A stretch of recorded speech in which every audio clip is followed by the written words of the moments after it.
Party के नेता, Samajwadi party और इंडिया गठबंधन के नेता इस चुनावी जनसभा में आए हुए सभी हमारे आदरणीय बुजुर्ग, किसान भाई, माताएं, बहनें, बड़ी संख्या में नौजवान साथी, पत्रकार बंधुओं, मैं सबसे पहले जो हमारे इस मैदान में खड़े हैं, पंडाल में तो हमें लोग दिखाई दे रहे हैं, लेकिन मैं देख रहा हूं पंडाल के बाहर भी बड़ी संख्या में हमें लोग दिखाई दे रहे हैं। और ये झांसी लोकसभा, ये जो जन समर्थन, ये पंडाल के अंदर जन समर्थन, पंडाल के बाहर का जन समर्थन, वो जो बाउंड्री पर बैठे हुए लोग हैं जो दिखाई भी नहीं दे रहे हैं, दूर तक लोग दिखाई दे रहे हैं, ये समर्थन बता रहा है, आपका ये सहयोग बता रहा है कि इस बार कांग्रेस पार्टी के प्रत्याशी प्रदीप जैन जी ऐतिहासिक वोटों से जीत करके जा रहे हैं। न केवल जीत करके जा रहे हैं, समाजवादियों का भी पूरा सहयोग और समर्थन है, ये रिकॉर्ड मतों से जिताने की जा रहे हैं। 4 चरणों का चुनाव हो चुका है और जो साथी जानकार होंगे वो जानते होंगे कि भाजपा अब नीचे जाती जा रही है और भाजपा का ग्राफ गिरता जा रहा है। ये 4 चरणों की जीत और इस बार झांसी के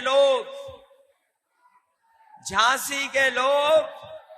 भारतीय जनता पार्टी की विदाई की झांकी की तैयारी कर रहे हैं। जो लोग किसानों की आय दोगुनी की बात कर रहे थे, हमारे झांसी के किसान नौजवान जानते होंगे, इनके 10 साल की सरकार में किसानों की लूट हुई और किसानों के खेतों का पैसा भारतीय जनता पार्टी की जेबों में पहुंच गया। जो विकास, जो खुशहाली हमारे किसान की होनी चाहिए थी, इस भारतीय जनता पार्टी की सरकार में हमारा किसान संकट में चला गया। जिन्होंने कहा कि आय दोगुनी होगी,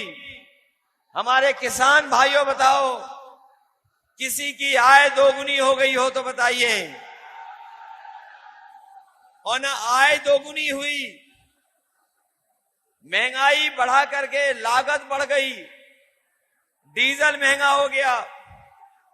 सिंचाई का इंतजाम नहीं किया, पानी का इंतजाम नहीं हुआ, बिजली महंगी हो गई और फसल के खरीदने के लिए कोई इंतजाम नहीं किया, हमारे किसानों की लूट हो गई। और जब किसान ने अपनी खाद खरीदी, ये किसान जानता होगा, जब खाद की बोरी लेकर के आया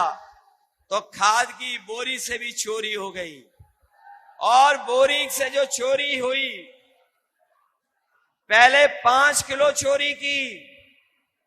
फिर 5 किलो चोरी कर ली और जब डीएपी किसान हमारा खरीदने गया तो किसान को डीएपी के साथ साथ नैनो यूरिया भी खरीदनी पड़ गई। जिस तरह से उद्योगपति भारत छोड़ के चले गए, उसी तरीके से नैनो यूरिया बनाने वाले भी भारत छोड़ के चले गए।